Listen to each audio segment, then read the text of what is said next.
Hello guys, welcome to you. In this video, we are going to see how to pin a website from Google Chrome to the taskbar in Windows 11 PC or laptop.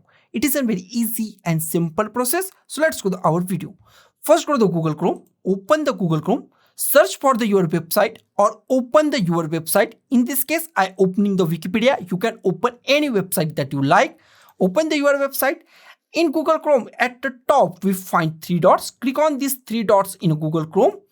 Here we find save and share. Go to the save and share. In save and search share, we find create a shortcut. Click on create a shortcut.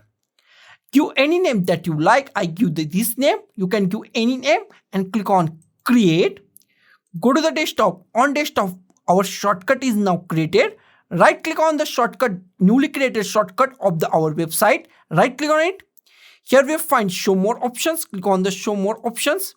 And here we find pin to taskbar. Pin to taskbar. Click on pin to taskbar. And our website is pinned to taskbar in a Windows 11 PC or laptop. So guys, thank you for watching this video. Don't forget to like, share, comment on this video, and don't forget to subscribe the channel. Thank you guys.